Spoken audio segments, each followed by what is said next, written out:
Kerala public service commission 2022 May മുതൽ July വരെ 6 ഘട്ടങ്ങളായി നടത്തിയ 10th ലെവൽ പ്രിലിമിനറി എക്സാംസിൻ്റെ റിസൾട്ട്സ് വന്നുകൊണ്ടിരിക്കുകയാണ്.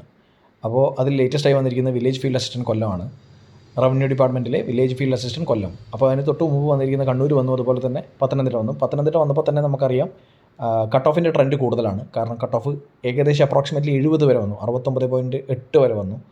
അപ്പോൾ കണ്ണൂർ വന്നപ്പോൾ അത് 79.9 ആയി. അപ്പം ഏകദേശം സിമിലർ കട്ട് ഓഫാണ് ഇനി നമ്മൾ എല്ലാ ജില്ലയിലും പ്രതീക്ഷിക്കണമെന്ന് തോന്നുന്നു. കാരണം കട്ട് ഓഫിൻ്റെ ട്രെൻഡ് എന്തായാലും കൂടുതൽ തന്നെയാണ്. അപ്പോൾ നമുക്ക് വില്ലേജ് ഫീൽഡ് അസിസ്റ്റൻറ്റ് കൊല്ലം എത്രയാണ് കട്ട് ഓഫ് എന്ന് നോക്കാം. കട്ട് ഓഫ് 79.2544 ആണ് കട്ട് ഓഫ് വന്നിരിക്കുന്നത്. അപ്പോൾ എല്ലാം മുമ്പോട്ടുള്ള ട്രെൻഡ് തന്നെയാണ്. കേരള PSCൻ്റെ സൈറ്റുമായി ബന്ധപ്പെട്ട് നിങ്ങളുടെ റിസൾട്ട്സ് ചെക്ക് ചെയ്യേണ്ടതാണ്. അപ്പോൾ എല്ലാം മുമ്പോട്ടാണ്. പത്തനംതിട്ട ഡിസ്ട്രിക്റ്റ് വന്നപ്പോൾ അത് 69.8 ആയിരുന്നു. കണ്ണൂർ വന്നപ്പോൾ അത് 79.9 ആയി. ഇത് 79.2 ആണ്. അപ്പോൾ എന്തൊക്കെ പറഞ്ഞാലും ശരി, ഇനി കട്ട് ഓഫിൻ്റെ ട്രെൻഡ് കൂടുതൽ തന്നെയാണെന്നുള്ളത് യാതൊരു സംശയമില്ലാത്ത കാര്യമാണ്.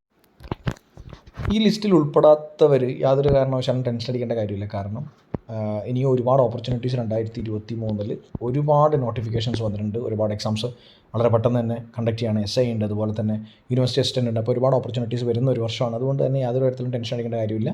ഉൾപ്പെട്ടവർ മെയിൻസിന് വേണ്ടി നന്നായി പഠിക്കുക. അപ്പോൾ all the best to everybody.